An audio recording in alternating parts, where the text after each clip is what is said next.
In Maseches Rosh HaShana, there are two Mishnayos that talk about the animals which provide the Shofar. The first Mishnah brings the Tanakama, who says, Kol ha-Shofaros ksheir m'chutz mishal para. That all Shofaros, all naturally hollow horns are kosher, except for that of a para, for various reasons. Rabbi Yossi says even a keren shel para is kosher. That's one Mishnah.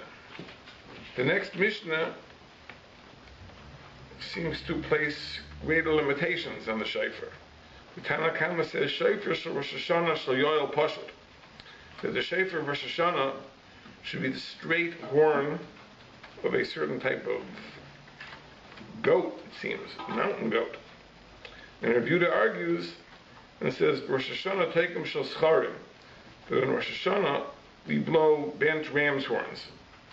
So the earlier Mishnah seems to say that all shofaros are kosher. Maybe that of a parah is an exception. Maybe not. That's a machlokas. And here, the Tanoim prescribe specific animals. So the Rishonim explain Taisvos, the Ramban, the Ran, that the earlier Mishnah is talking about the din daraisa. That the requirement midaraisa is satisfied by any shofar, except perhaps not that of a parah. But putting that exception aside, all shofaros are kosher. Our Mishnah is going midrabanan, and most Rishonim hold only lemitzvah, only le-chatima. In other words, b'diavad, of course, any shofar is good enough. But le-chatima, what should you use? So the Tanakama says shel yoel pashut, that of a straight goat's horn, and Rabbi Yehuda says a bent ram's horn. So the Gemara says, what is the machlokas between the Tanakama and Rabbi Yehuda? Whether you use the straight horn or the bent horn? So the Gemara says that the Tanakama holds that kama de pashit inish, the more straight a person is, the more upright a person is, Tzvei Mali is better.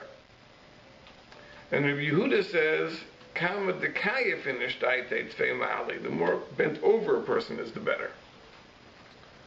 So how do we understand this machlokes? Is it better to be straight? Is it better to be bent? And Rosh HaShana. That's what we're going to try to explore tonight, what the two tzdadim are. Now, how do we paskin in this machlokes? The Tosfos says that we paskin that you should use the bent ram's horn.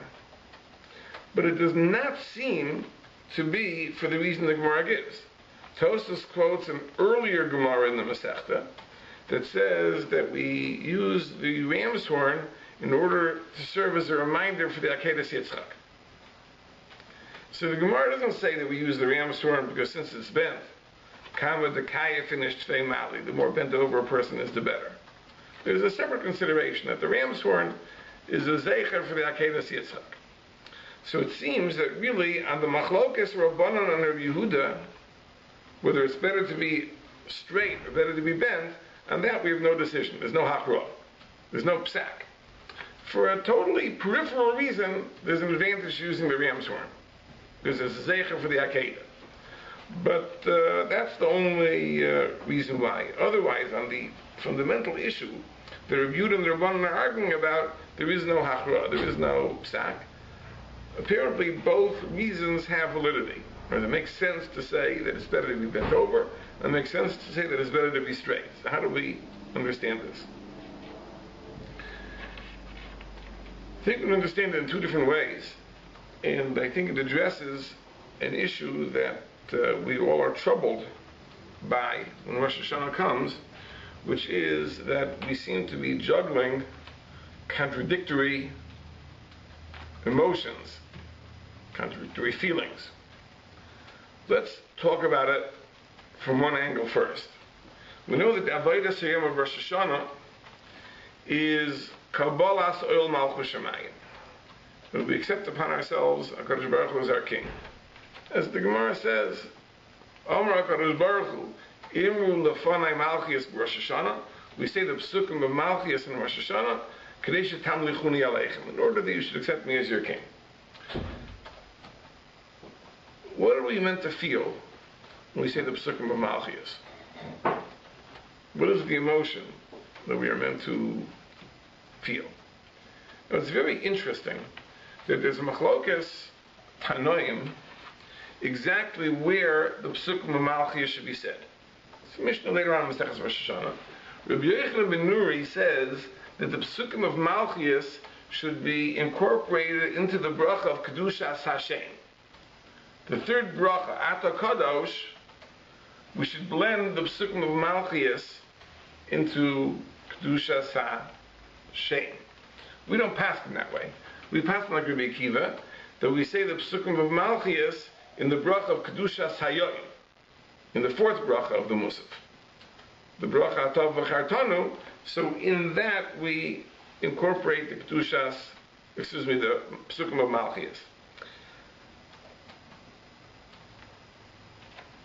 Is there a machlokes between Rabbi Eliezer Breitowitz and Rabbi Akiva exactly what the nature of Malchus is? Why does Rabbi Eliezer Breitowitz put it in Kedushas Hashem, and why does Rabbi Akiva put it in Kedushas Hayoim? And there's a very interesting conjecture that some scholars contemplate. As we know that in Yom Neroyim, Rosh HaShana, Yom Kippur, we expand the bracha of Kedushas Hashem with the paragraphs of ve-chatima. So normally Kedushas Hashem is a very short bracha. Ata Kadosh v'shimcha Kadosh u'kadoshim b'chayom yamalu chasela baruch atah Hashem v'kel HaKadosh. Very short bracha. But Rosh HaShana Yom Kippur we expand the bracha of Kedushas Hashem with ve-chatima ve-chatima kavod, and so on and so forth. Where did that nusach come from? Who composed that nusach? So the conjecture which is offered is that ve-chatima was the psicha of Malchus of Rabbi Eliezer Breitowitz. It was Rabbi Eliezer Breitowitz who held that you include the Psukim of Malchus in Kedushas Hashem. So undoubtedly there was an introduction to the Psukim of Malchus. The introduction was ve-chatima. We who say Malchus in Kedushas Hayoim have a different psicha. Our psicha is Oleinu. Oleinu is the psicha of Malchus in Kedushas Hayoim. So ve-chatima is the psicha of Malchus in Kedushas Hashem, and Oleinu is the psicha of Malchus in Kedushas Hayoim. So let's compare the two. If we compare ve-chatima to Oleinu, it seems to us that it's two totally different tefillas. The emphasis in the ve-chatima is, of course, on fear. The fear of Malchus. The yira, the pachad, the awe, the fright, that seems to be the tefillah of ve-chatima. And we daven that all mankind should feel this pachad, this reverence, because that will lead to the bittul of Ra. Right now there's evil in the world, but if all mankind comes to fear the Ribono Shel Olam, then all Risha, all evil will disappear, and the world will be a better place. So we daven that HaKadosh Baruch Hu should impose his fear on all mankind. That's the psicha of Malchus in the bracha of Kedushas Hashem. In the psicha of Malchus of Kedushas Hayoim, Oleinu is a totally different theme. Oleinu doesn't talk about fear, pachad. It talks about a sense of privilege, a sense of pride, for which we have to thank the Ribono Shel Olam. Oleinu l'shabech l'adon hakoil. We have to thank him and praise him for having selected us for this honor, this distinction, that we should be the ones that acknowledge his Malchus, and therefore, because of this, we hope, we yearn for that great day that all mankind will recognize him. A totally different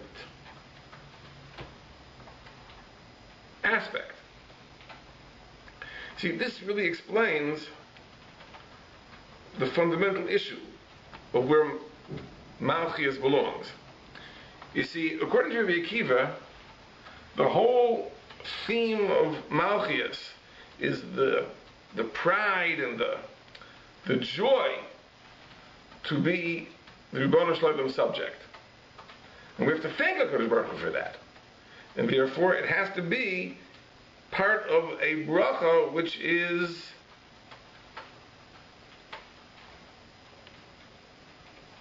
Koil Bakashas. In other words, the bracha of Kedushas HaYoim, we thank HaKadosh Baruch Hu for giving us the gift of Yontif. So we thank HaKadosh Baruch Hu for giving us the privilege of being His subjects. Rabbi Yochanan ben Nuri's version of Malchias has to be in the bracha of Kedushas Hashem. The bracha wherein we declare our reverence for the Ribono Shel Olam's holiness. That's the place where we express the sentiment of our fear of Him. So there are two different themes of Malchias, but the truth is, both are really true in a sense. Because Kabbalah's all Malchus Shemaim doesn't entail both. On the one hand, it entails a tremendous pachad, a sense of fear and awe and bittul, self-negation. On the other hand, it's a source of immense satisfaction and pride and joy. These are two different aspects of the Kabbalah's all Malchus.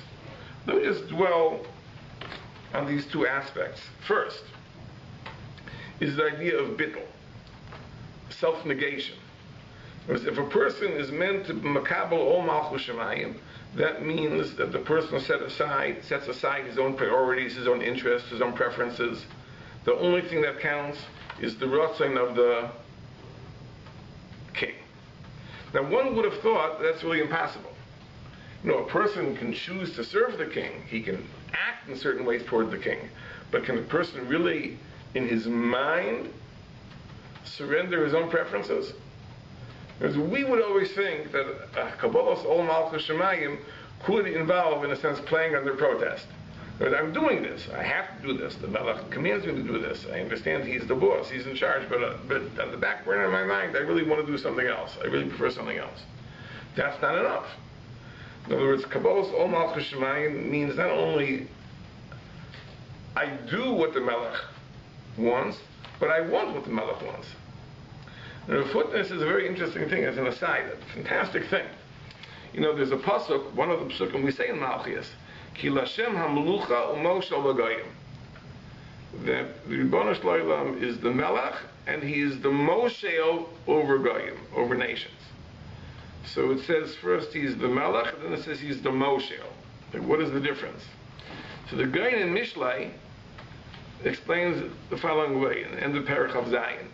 The Goyim says like this: the difference in a Melech and a Moshel is that a Melech is a person who is voluntarily accepted by the population.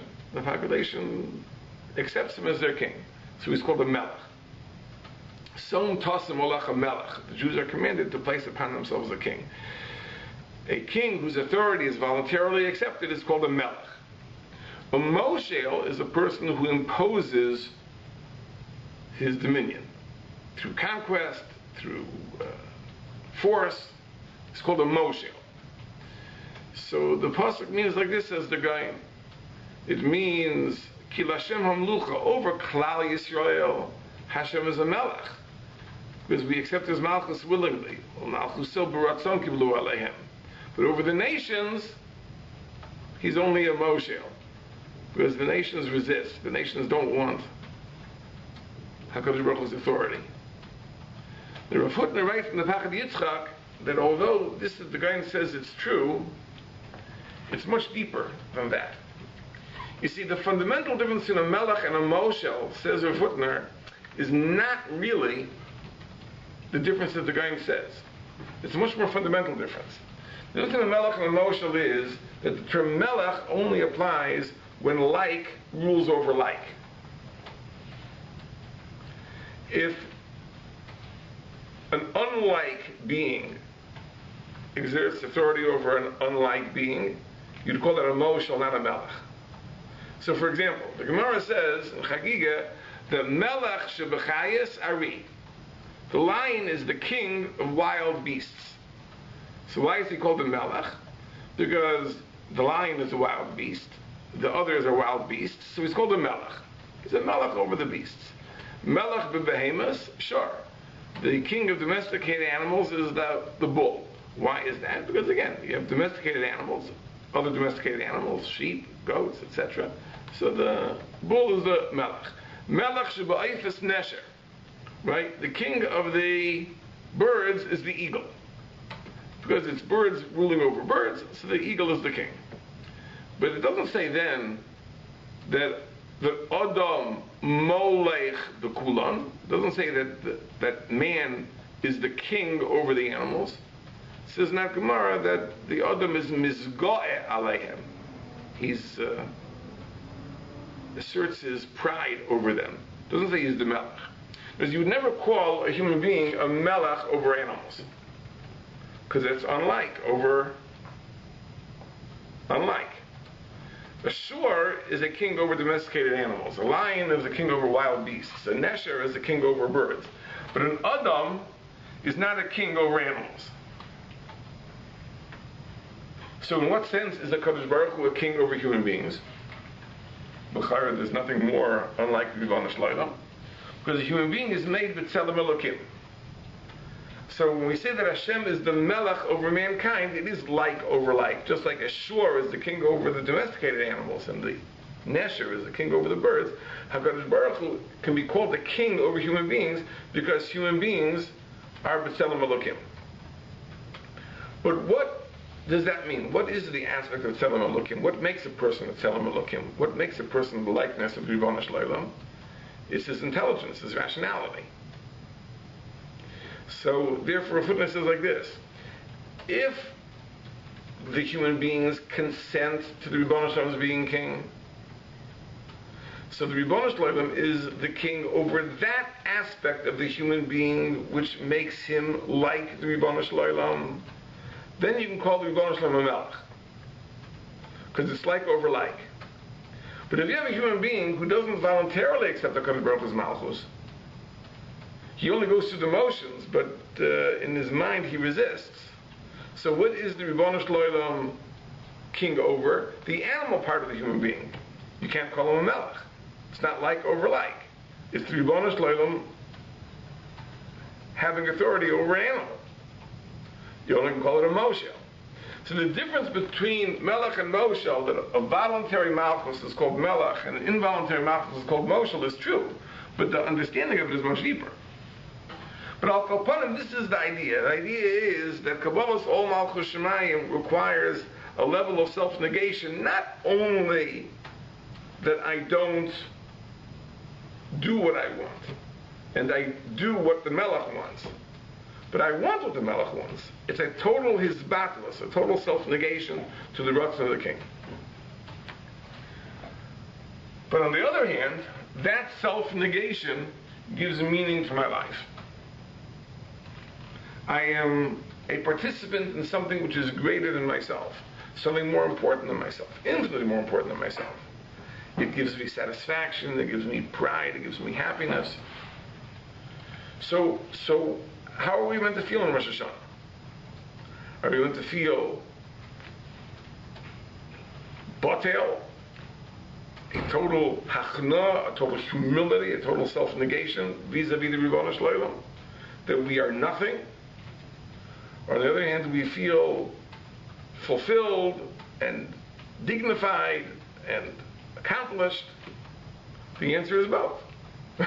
Both are true. In other words, Kabbalah's Ol Malchus Shemayim, on the one hand, is an act of self-negation. On the other hand, it's an act of self-fulfillment. As paradoxical as that seems to be. Most people think that their self-fulfillment is in pursuing their interests. But in reality, our self-fulfillment is in being mevatel our interests and pursuing the Ribbono Shel Olam's interests. So on the one hand, it's a self-negation. On the other hand, it's a self-fulfillment. Right? These two aspects are really the two aspects of the shofar that we mentioned. The shofar is the instrument of malchus. Right? The Gemara says, right, done that. With what do we declare HaKadosh Baruch Hu our king? The shofar, with the shofar. The chatzaitzos v'kol shofar hariyu lifnei melech Hashem. Because with the trumpets and with the sound of the shofar, we blast before the Ribono Shel Olam. It's the part of the ceremony of Hachtorah, part of the ceremony of coronation, is the sound of the shofar. So the question is, what aspect of Kabbalas Ol Malchus is the shofar meant to symbolize? Does it symbolize our self-negation? That's the bent over shofar. Kama the kaya finished Tfei Mali. The more a person is bent over, the more a person is suppressed, the more a person engages in self-negation. That's better. That's the Avodah Sayyim. But on the other hand, since this is our fulfillment, this is our pride, so Kama the Pashit, the more upright a person is, Tfei Mali, the better it is. And there's no hachra in this machlekes, which means that both studim have a valid point.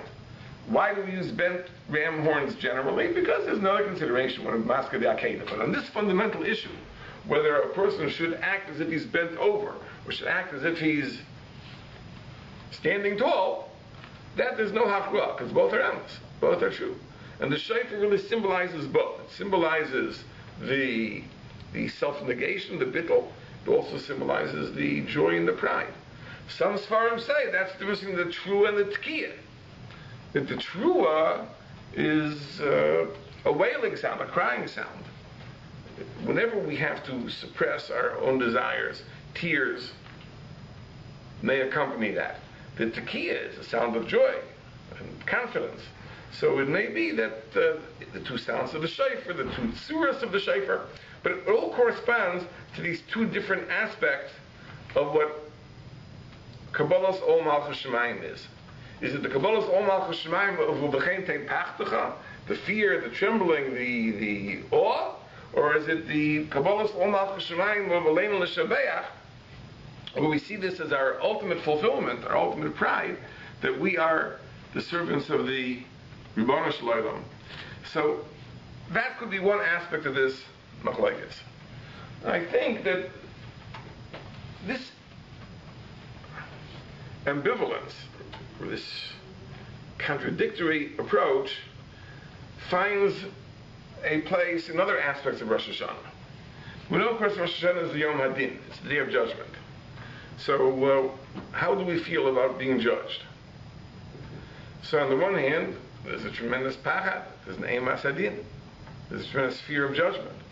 But the Medrash, the famous Medrash which the Torah brings in the beginning of the Rosh HaShana, tells us a strange thing. The pasuk says, "Umika amcha Yisrael," who's like the Jewish nation. So the Medrash says there's no nation like the Jewish nation. Normally a person is on trial, so he's loivish shchorim, who wears black clothes and is masat of shchorim, and he doesn't shave, he doesn't eat, and he's depressed and worried. But Klal Yisrael is going to undergo a mishpan on Rosh HaShana, and we wear white clothes. Whereas the kittel, according to this version of the Medrash at least, seems to be a beged simcha. And really it's just like we wear the kittel at the Seder, because white clothes were considered like a beged simcha. So on Rosh Hashanah as well, it's a beged simcha. And we eat and we drink, and it says the Medrash, we are confident that HaKadosh Baruch Hu is going to do a nace for us. So on the one hand, there is an eimas hadin, a tremendous fear, trepidation, who knows what the judgment will be. On the other hand, the entire celebration of Rosh Hashanah, there's a confidence, there's a joy and celebration, and we tend to, in a sense, divide the day. Because until the end of davening, so we have the eimas hadin, and then with the end of davening, with the joyous completion of Musaf and sing Hayom Tam Seinu, we shift gears and we exude confidence that the Baruch Hashem, we've been signed and sealed for a good year, and we celebrate, we have a Suda. But it seems to be, how do you understand that? How do you reconcile both? Which is it? Which is it? There's an amazing Gemara in Maseches Brachos. The Gemara says in Maseches Brachos that there are places in the Shemona Esrei where a person is meant to bow. A regular person bows by Avos Tchila V'Soif, the beginning and the end of the first bracha, and Moedim Tchila V'Soif. The Gemara says that a Kohen Gadol bows B'Soif Kol Bracha U'Bracha, a Melech bows B'Tchila U'B'Soif Kol Bracha U'Bracha, at the beginning and the end of each bracha. The idea being that the higher you are, the more bittul you need, the more you have to humble yourself. So a regular person, if he humbles himself 4 times, beginning and end of the first bracha, beginning and end of the Moedim, that's good enough. A Kohen Gadol, who's on a loftier station, he has to humble himself at the end of every bracha. A Melech, who's even higher, has to humble himself at the beginning and end of each bracha. But the Gemara says a very interesting thing. Kishuhu kaireya, that when you bow, kaireya b'baruch. You bow at the word baruch. Ukishu zokev, zokev b'shem. And when you straighten up before you say Hashem's name. Which seems nonsensical. If we're really coming to humble ourselves before the Ribono Shel Olam, when we recite the shame, we really certainly should be bowed at the moment we say the shame. So how do you understand this? The Baruch Atah, you say bowed, and then before you say the shame, you straighten up. So the Gemara says, because it says in the Pasuk, Hashem zokev kfufim. Hashem straighten out the people that are bent over. So it doesn't make any sense. If we're coming to humble ourselves before the Ribono Shel Olam, so certainly when we say the shame, that's the most appropriate time to be bowed down. So Rabbi Eliezer Breitowitz says the pshat in this Gemara as follows. He says that certainly a person has to humble himself before the Ribono Shel Olam, and he humbles himself in a state of pachad, a state of fear. Because when a person davens to the Ribono Shel Olam, he understands that his very life and every aspect of it is in the Ribono Shel Olam's hands. So he's naturally filled with tremendous, tremendous pachad. But that pachad, that fear, gives the person the right to have bitachon, to have trust in the Ribono Shel Olam, to count on the Ribono Shel Olam. And he brings a pasuk in Mishlei which says, "B'yiras Hashem miftach ois." That through yiras Hashem, a person comes to a mighty source of trust. B'yiras Hashem miftach ois. That yiras Hashem gives the person the right to have bitachon in the Ribono Shel Olam. And therefore, just at the point we're about to say the shame, the person can straighten himself up, Hashem zokev kfufim, and have confidence that the Kadosh Baruch Hu will answer his tefillas and help him in his predicament. What's the Eimek HaDvarim? And the issue is like this. We're talking about bitachon. When a person places his trust in the Ribono Shel Olam, what justifies bitachon? You know, if a Navi would tell me that Hashem promised X, Y, Z, okay, I can count on that. But in the absence of any explicit divine promise, what gives me the right to count on the fact that the Ribono Shel Olam will do something just because I rely on him? It seems odd. The whole idea of bitachon is odd. But we know in our human experience, this often is the case. Let's say a person comes to you and asks for a favor, and he says, I'd like a favor. I mean, you're not so interested in doing the favor, you're busy, and the person tells you, I'm counting on you. Only you can help me. I have no one else to turn to, and so on and so forth. So at a certain point, your heart will melt. How could you say no? If the person says that he's counting on you, and you're the only person who can help, so you have to give in, you have to relent. Now, if we would daven to the Ribono Shel Olam be'emes, then that's how it would work.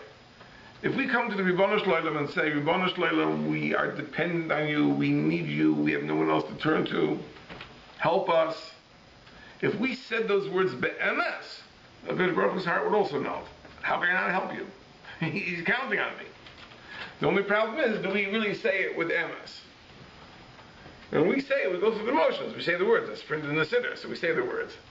But, while we're davening, we're scheming in our minds, how am I going to solve my problem myself? I'm going to do this, I'm going to do that, I got it all worked out, I'm going to get a loan from the bank, and so on and so forth. So of course, if at the same moment you're saying, I'm counting only on you, and at the same time you're scheming, how are you going to solve your own problem? Obviously it's not going to work. But if a person would say the words of the tefillah be'emes, then Karav Hashem l'chol Karav l'chol asher yikru be'emes. Whoever calls him with emes, Hashem responds to that. And therefore, the Yiras Hashem, the pachad, the fear, which comes from the recognition that I am totally dependent on the Ribono Shel Olam, that itself gives birth and justifies bitachon. If I'm not in a state of pachad, because I have the angles figured out, okay, I can do this, I can do that, and I can avoid trouble this way, and so on and so forth, then Kodesh Baruch Hu says, listen, you think you can solve the problem yourself? Try. Let's see what happens. But if a person would quote the Rosh HaShana and genuinely have that pachad, that fear, then that fear itself would justify the bitachon. That's the Rabbi says, that's the pasuk in Mishlei. B'yiras Hashem miftachais. That through genuine Yiras Hashem, I'm not talking about something philosophical or something lofty, I'm talking about real fear. In other words, understanding that you are totally dependent on the Ribono Shel Olam, you're in His hands, there's nothing you can do. That itself gives birth to the right to have supreme confidence and bitachon in the Ribono Shel Olam. And that's the Medrash. When the Medrash says, Mika Amcha Yisrael, a person has a din, so he's petrified, but Klal Yisrael is confident. Where does that confidence come from? That confidence comes from the Emes Hadin. Right? From the Emes Hadin, when we realize that we're in a corner, there's nothing we can do, we are utterly dependent on the Ribono Shel Olam, now we can relax. If I've come to that point where I realize I'm in God's hands, so now I have nothing to worry about. But till I come to that point, then I have plenty to worry about. Because if I think there's something I can do, maybe a Kodesh Baruch Hu will say, listen, if you're relying on your own wits, then so be it. I'm not going to help you there. But if you come to the point where you genuinely feel, I have no one to turn to but the Ribono Shel Olam, because nothing else, no one else can solve this problem, so then the Chayvas HaBitachon allows you to place your trust in the Ribono Shel Olam, and you can have confidence and joy. So Rosh HaShana is contradictory. Now, there's an Emes Hadin, but that Emes Hadin itself justifies a tremendous sense of bitachon. And therefore, at the same time that when we daven, it's this with fear, trembling. Yet at the same day, we have a Suda, we're Mesameach, and we sing, and we eat, and we feast, because we're betuach that the Kodesh Baruch Hu will make a nace. So even in this, in the way we're misyaches to the din, you also have these two aspects. There's the being bent over, the pachad, the fear, the hachna, the being humbled before the Ribono Shel Olam, and there's the being able to stand straight with a head held high with confidence. That is that really is the contradiction within Rosh HaShana itself. But I think that's also another aspect of the two forms of the shofar. The ben shofar and the straight shofar. The ben shofar symbolizing the person in distress, in pachad, in fear. And the straight shofar symbolizing the person kamad the pashut, the more upright, the more confident he is, the better he is. And the Eilu both are true. And this machlokes is no hachra. Whether it's better to be pashut or kafuf, again, we use the ben shofar for a different reason. But on this shaila, there is no hachra, because both sentiments are equally valid on Rosh HaShana. So Rosh HaShana is a very, very complex day. It demands of us that we juggle contradictory thoughts, and we all know that's our experience. I'm not saying anything new.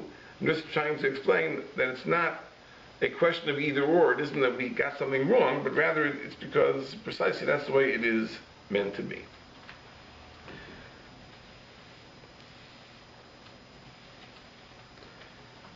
Now this week, every time I've spoken, I've given a little bit of an eitzah,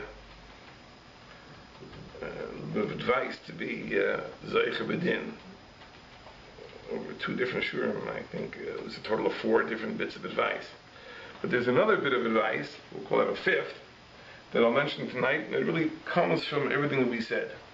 It was if the Eimas Adin, if the fear of judgment, right, gives us the right to have bitachon, then we can understand this, that many Sfarim HaKadoshim write, which is that the greatest hachana for Rosh HaShana, the greatest schus to be zoiche bedin, is to have Eimas Adin.